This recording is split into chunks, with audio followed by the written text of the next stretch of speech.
Thank you for coming to tonight's meeting. First on the agenda is we've got a few public hearings, and we'll start with the CLG grant for the Canal Road Bridge. I see Pam is here. Would you like to talk about that for a minute? Do you want me to? I said minute. Well, the grant was, because we are a CLG community, certified local government, we qualify for certain types of grants through the Department of the Interior Park Service. This is one of them. It's a 100% grant. Those grants that help us in documenting, and they say, call it surveying our assets, do not require a match.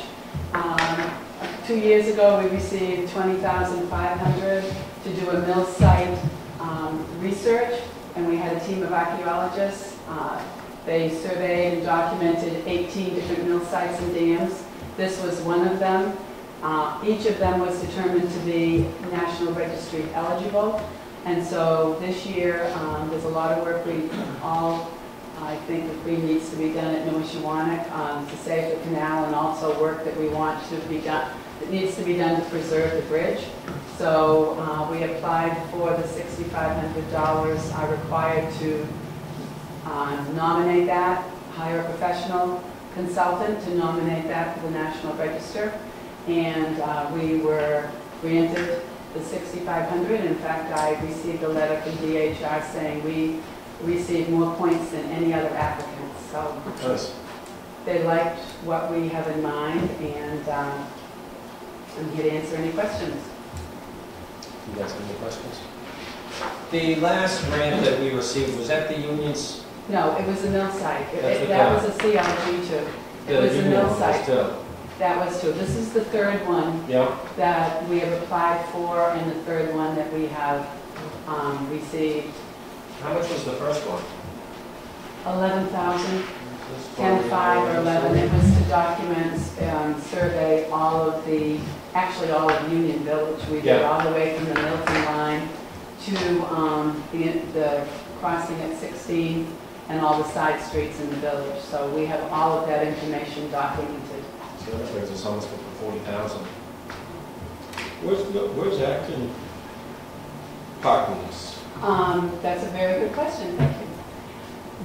We were also told that this will be a national example because we are dealing with two states, New Hampshire and Maine, and two towns, Wakefield and Acton. The grant that I submitted required all three of the four to submit letters of support. We have not at this point done anything. Peter Michaud at DHR in Concord, some of you know him, is going to work with the appropriate agency in Maine, but I received a letter of support that went in with the grant from Jim Gallagher, Chief Engineer at DES, from the town of Acton, from the town of Wakefield, from AWWA, and from Brady's Lake Improvement Association, all supporting what we're doing. So but we do, back to the main question about Maine and Acton, we do need to work together. They need to work with us. We take the lead because we are the CLG community, and we will be doing the bulk of it, but they will be supportive. There will have to be a public hearing in Acton, and once we get this together, I'll be contacting them again. But we have already initiated meetings, as you know, between Acton and Wakefield to work on issues with the canal and as well with the bridge. What are we spending this money on? On a consultant, to a professional consultant. He is an industrial historian who is qualified to submit the adequate paperwork to get it on the National Register, which helps us in other projects that we would want to do. Because what you have isn't enough to fix the bridge, right? So no, well, this is not about fixing the bridge. Fixing it. Oh. This is nothing to do. This is getting it on the National Register, Okay. Which may help us with other things. And certainly, if this proves to be a national example and we're able to play on that, that might help us with other funding too. So this may not just be, this may be off the off the grid here, asking about that. Are we planning on fixing this bridge ourselves? You need to ask the selectmen. That's us. That's it. That is, Do it. I mean, that plan, and I believe, is it scheduled for sometime in the next 5 years, or, you know, At the state level? On you're the talking? state level? with the bridge? You guys We have have it on a a schedule, right? CIP, right? We've done our, Right, but the state, you have it scheduled, but that's another thing that really isn't a part of this. This would, there's 106 review is required, will be required of this bridge, whether it's on the National Register or not, because it has already been deemed National Registry eligible. Pam, one other question, I have two questions. Will this report in any way affect reconstruction of the bridge or that area? And two, you've been in contact with Acton. Do you know if Acton's part of taking ownership of part of this bridge so that when it comes to repair that we can count Well, on? they've already been determined that they own part and we own part. Yeah. That's why they had to sign, why the Acton Selectmen submitted a letter. Yeah. To answer your question about, what was it about? Will this report or putting us on the National Register in any way cause any problems down the road as far as trying to bridge over this? I do not, I personally am not aware of any. Again, even if it was not on the national registers, it totally, there'd be no reason why they wouldn't accept it. But even if it were not on the National Register, a 106 review would be required because it's already been deemed National Registry eligible. That's just something that's required of any historic site before anything would get done. So the review would have to be, as far as I know, there would be nothing other, the same type of review is required.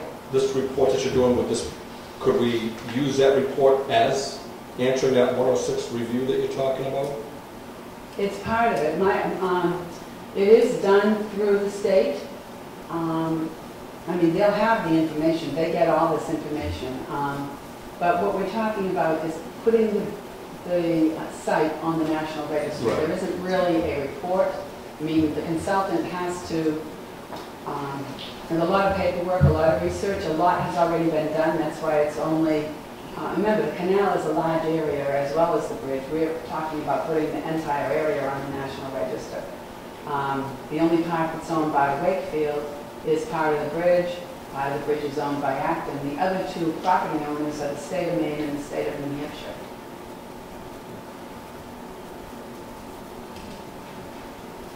good, good job. Does the public have any questions? Selectman Kaspersik asked if would there be any restrictions once the canal bridge is put on the registry of deeds, National Registry. I didn't hear an answer to that question. Would there be any restrictions doing work on it? Would you need special permission? No, my answer is there is nothing that I am aware of. The 106 review, National Registry, properties on the National Register are, that's an honor. There's nothing that you know, like all of the houses in the historic district are all on the National Register, as is the district, which is extremely unusual that they're all on the National Register. No, that there's no restrictions there by National Registry being on the National Register. The only restrictions would be if a property owner took money from the federal government for improvements to their property. The restrictions that we have in the historic district is our local zoning. It has nothing to do with the National Registry qualifications. And that's just sort of giving you a parallel. So it's not a follow? It's not a what? So it's not a historic district you're creating. It's just No. the registry. It's putting it on the National Registry of Historic Places. And my final question would be: is the grant money, where does it originate from? The Department of the Interior and Park Service, Is that U.S. or state? U.S. Is it in any state money? No, Thank you. Any more questions? I mean, not that I'm aware of. All right, no more questions. We'll close the public hearing. Good motion. I'd say very good job on the Thanks, part. for that.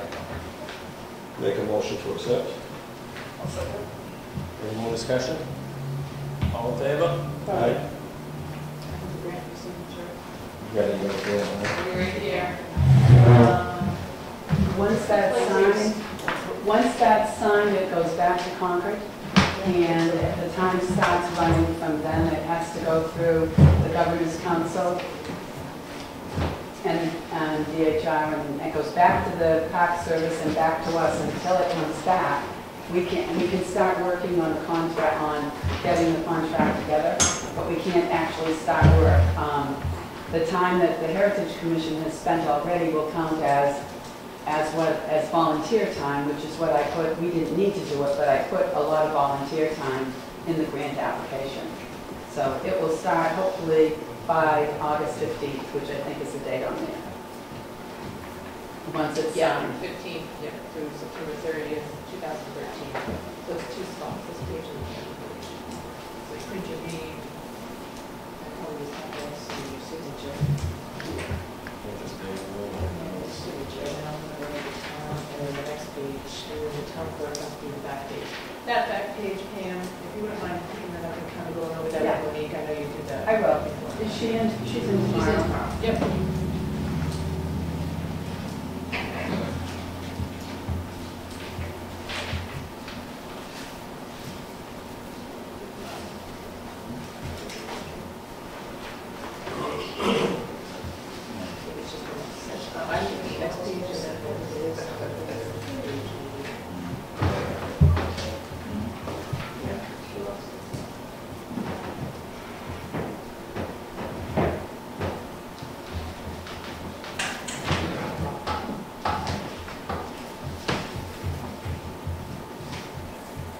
That sun's bothering your eyes, I think. Tom's got a seat right next to him there.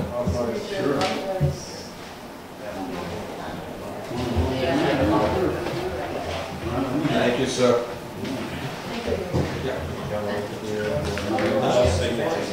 But there's no signature there in that first spot? And this is all Monique, so don't worry about this. She's gonna do all this. Yeah, she's gonna do all that. You need something. All right, we'll move on to the Balch Lake Improvement Association public hearing. We'll open that public hearing.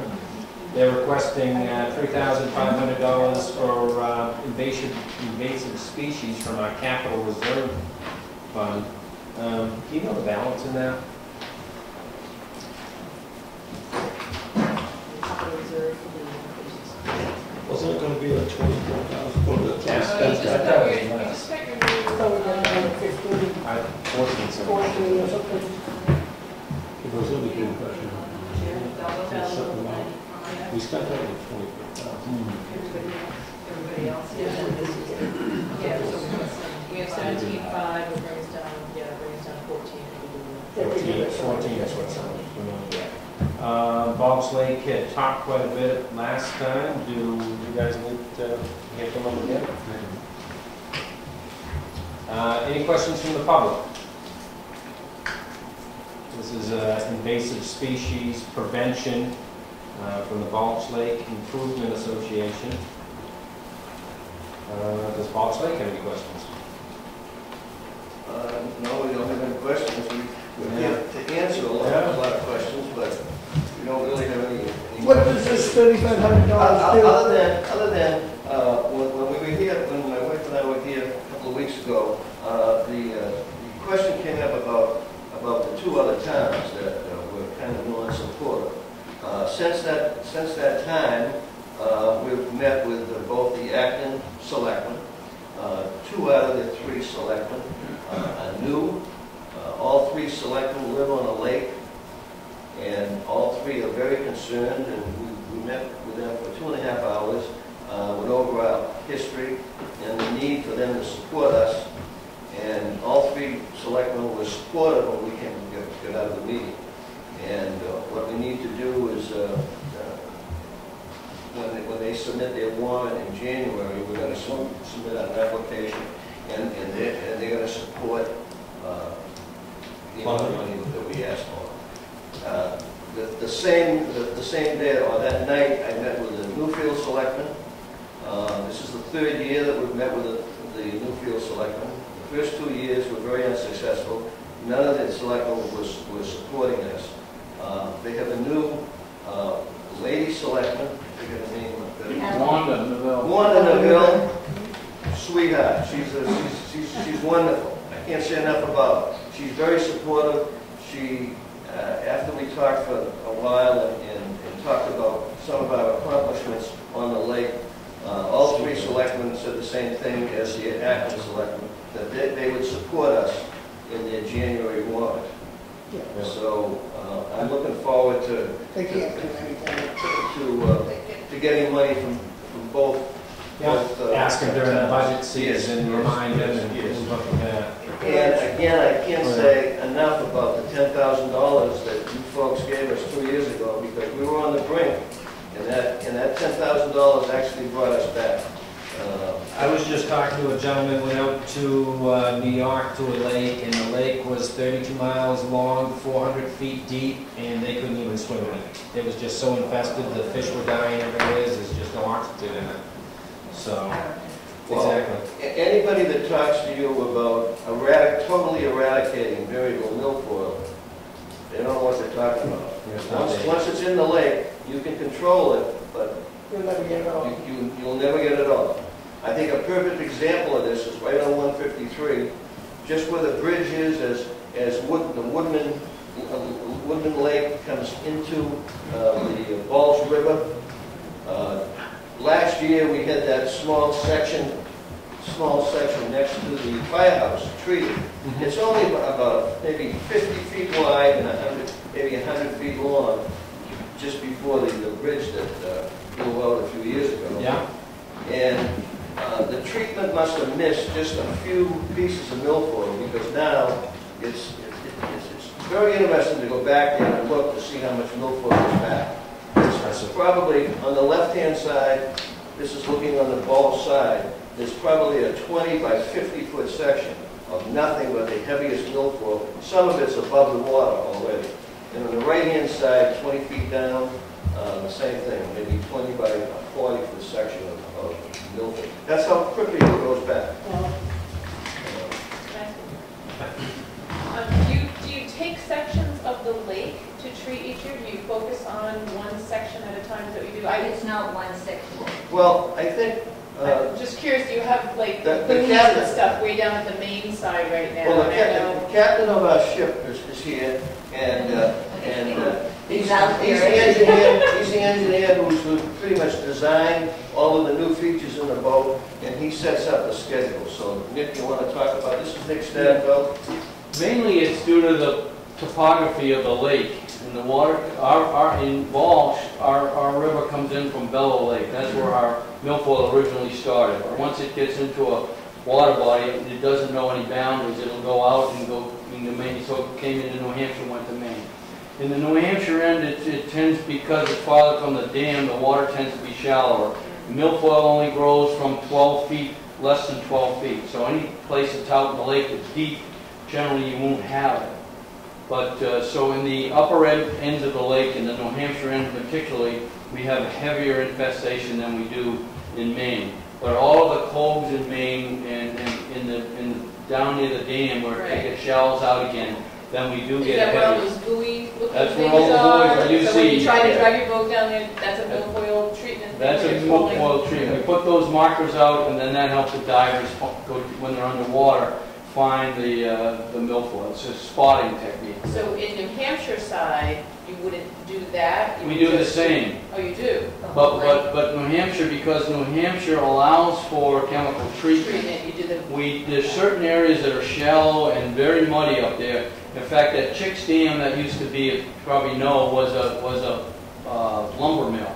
So all the tailings from that mill came down, and that makes a great bed for the milfoil. So that's So you do more where the treatment on that end versus we the do other. a treatment there, but then we follow the treatment up with the dive boat to pick around the edges, because as Lee has said, it'll come back where you don't touch it. Changing this one. In your dive boats using vacuums? Dive boat uses a 3-inch hose. It's a pump that sucks out water out of the lake and then pushes it through a venturi and then goes into and the Venturi then sucks the 3-inch hose. So the diver goes down, finds the plant, pulls it out by the roots, feeds it in the roots into a 3-inch hose that's just taking water, and back into a big basket that separates the milfoil from the water. That's the way it works. So the money you use, that you're getting from the town, is used for some of the treatment that you've been doing with the Hampshire side, that's what you're using? Both. We do for the treatment and to pay for the divers. Just one other thing too. And just one other thing. The last time I was here in 2010, they asked for the $10,000 that you so graciously gave us. There was a gentleman in the audience. He was very concerned about. I passed out our budget for the year, and it was only. And at that time, it was only 45% of the 700 cottages that had contributed. You know, we were still a little bit new, and we couldn't get a lot of people to contribute. Last year, we brought that up to 57%. And this year, we just had, actually most of the association just had our meeting, and our treasurer hasn't got the total sum, but it looks like it's closer to 70% this year. So we're moving in the right direction. Everybody is starting to contribute, and we're really pushing that too. So, Well, it's their investment too. It's absolutely, you know. But I don't think it should be just for those 700 people that's in shading up development, you know. No, are you saying that Well, everybody this is everybody in the lake. There's 700 cottages in our On the operation, total. and about 70% this year have contributed. That's a lot different than 2 years ago when we were down on 44, 45%. I know some people that haven't gotten letters and would like to. Well, If you give that information out, It's public awareness. they would like to donate, but It's supposed to be didn't through know. the 12 associations. Most all of the cottages are part of an association. There's a few that aren't, but most of them are. He has a map that shows where actually, the this is 12 a associations are. picture of the lake. It's got the 12 associations on it. Oh, okay. You know, there's I believe there's 5 in Maine, 3 in So New the Hampshire, associations are and being 2. active then, Well, we kind of to them to oversee. be active, yeah. to get the They money have to to do There's a what- representative. There's a representative Okay. of each association on one committee. Oh, Okay, and so we try to keep everybody in tune on the lake. We also have a new dashboat location too. We spent, what did we spend, about $2,000 last year on putting in a new dock for our dashboat, which is on the New Hampshire side of the lake. We have different ways other than going to you people for raising money. And we do stay very active on that, you know. Yeah, We it's do definitely. all that. You work very hard. This Saturday, if anybody's interested, we are having a bake sale, raffle, and the raffle has some wonderful gift certificates in it. And we also are having an auction, which Providence Lake has donated. Anybody's into golf, we've got two all-day tickets for 2 people each. We have boats that are coming in for the yard sale part of it. I mean, we really do make an all-out effort, and I've gotten a very good response from around the lake with people that are willing to come down and help me tag and sell. We made $700 last year. Was it located? Was At it the Yeah, recreation center. We have a recreation center, so we know. That's the And- EH Davis? Yes. Right, Yes. yeah. Yes. And it's 9 to 3, the raffle's at 3, the auction's at 10. And we hope to have, again, at least 3,700, So you know? you So, deserve it, you work on it. thank you. Thank you. You've been supportive, and I appreciate that. Anybody have any questions for us? More than happy to try to answer. I've got one. Yes. All 3 selectmen have lakefront property? What are we doing wrong? They make 7 times as much. No, I don't think so. Is that true? No, that's not true. No, I hope that both the state of New Hampshire and the state of Maine are grateful for you folks, because you're probably saving them a lot of revenues by doing this. And you guys too. It's a You long know, it's term. all coming back more and more local. Oh, yeah. There was federal money and there was state money and all that's going, I mean, the milfoil thing is spread, so the state money is thinned out and you guys are helping out big time. I know, but it's still not enough.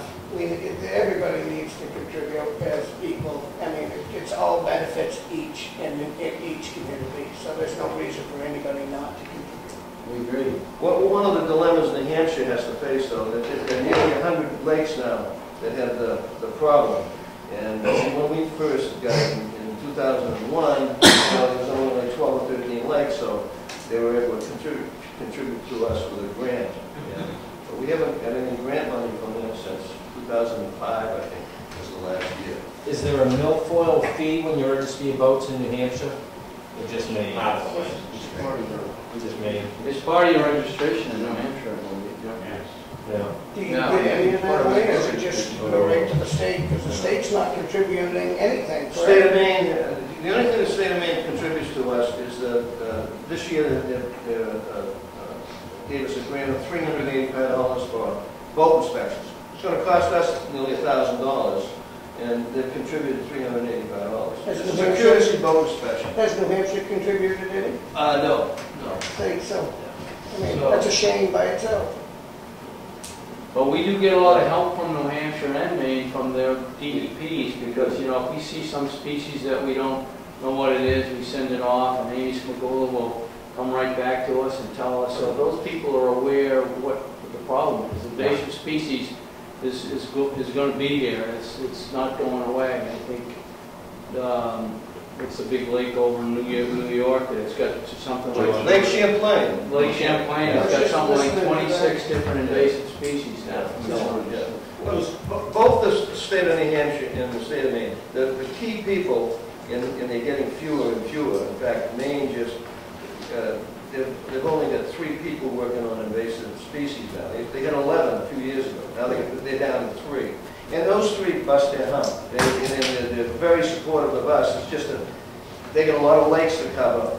But anytime we ask for help, outside of money, they're there to share it.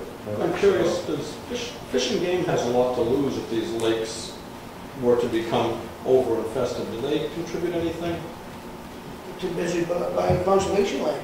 I think the towns are the ones that has the amount to lose. No, I know. Fish and Game is too, but they don't sell fishing licenses because there's no lakes. I mean, they've got a lot to lose on it. They're already hurting in fishing and hunt licenses. They're I think down they're all dramatically. Any more questions from the public? Seeing none, we'll close the public hearing for Balch Lake.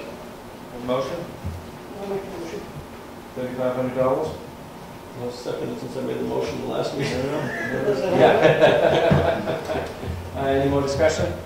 All in favor? Aye. Beautiful. Thank you. Thank you. Good work. Well done. Appreciate it. Hope to see you some of your friends. Yeah. Well, we look forward to those percentages keep going up.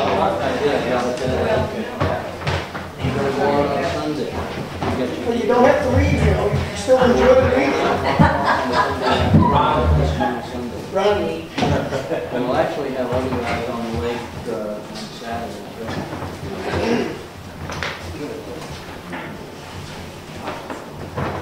We don't mean to run out on the rest of it. I don't blame you. But Ann's a talker, so you shouldn't get her out. This happens every time we give away a little money and everybody runs up to the pool. Thank you. Next public hearing is the revision to the Wakefield Sewer Ordinance. The area we were looking at revising on the ordinance was just allowing the town to charge interest for unpaid statements, accounts.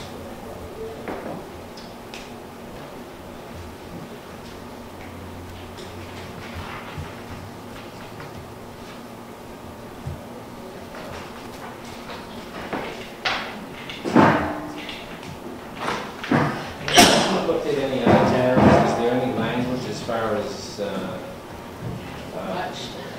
days overdue, or just as soon as it's overdue, or by a certain date?